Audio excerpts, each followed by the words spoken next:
Broward County investigators believe the human remains found in a submerged minivan in western Broward County are those of a family missing for more than a decade. The medical examiner's office is still waiting for more DNA test results, but feel confident the bones belong to Nelta Jacques and her two young daughters.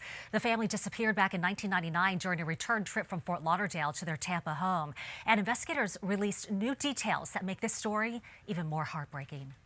She was told by her family they didn't want her to leave that night because of the rain. The windshield wipers are still on the on position in the car. So maybe she exited and veered off and didn't realize and ended up into the canal.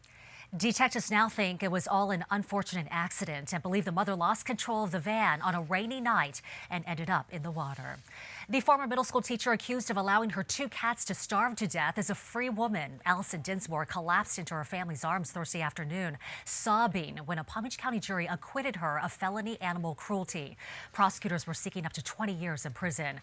But the 27-year-old former special ed teacher told the court that an abusive ex-boyfriend made her too afraid to go to her Boca Raton apartment to tend to the animals. It has taken us a year to get to a point where she can function again. It's going to take an additional year because of this. Fortunately, the people that were thought it was so important that she be punished and that this terrible act be reported didn't stop and say, why did this happen? But the jury did. It's not clear at this point whether Dinsmore will get her teaching job back. Miami police have released a composite sketch of a man who sexually assaulted a woman in the Brickell area. The man followed her home after she left the Blue Martini in Mary Brickell Village around 3 o'clock Sunday morning. Police have not released the building's name, but it's in the area of Southwest 12th Street and South Miami Avenue. The man is said to be between 5'7" to 5'10" tall, between 170 to 180 pounds, with a round or chubby face, short black hair, and short facial hair. He speaks English with a Spanish accent. If you have any information on this case, call Miami-Dade Crime Stoppers. The number is 305-471-TIPS. The Andrews Avenue drawbridge will be closed for repairs for up to 8 hours tomorrow. The downtown Fort Lauderdale bridge will be closed starting at 8 a.m. until 4 in the afternoon. The repairs are not expected to go past 4. During the closure, detour signs will be posted to reroute traffic.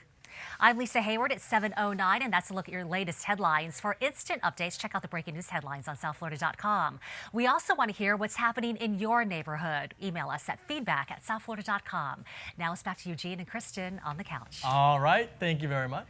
Okay, it's 7:09. A new American Kennel Club rule is in effect to allow mixed breeds into their competitions. After volunteering and setting up a petition, Pam Votis successfully got the AKC to let two of her dogs compete this weekend. Charlie and Quincy will be part of agility competitions at Bergeron Rodeo Grounds in Davie. 150 dogs will run obstacles, including tunnels, jumps, and 12 poles to weave around. That looks like dizzying, doesn't it? Yeah, just 2 years ago, Votis started the petition to give her rescue dogs a chance to be with the pure breeds. There will be 35 novices to compete, which are either first-time competitors or dogs that haven't won anything yet. Votis says adding her pups doesn't change the nature of the show. It allows more people to compete with their dogs. Cool, I love dogs. So much fun.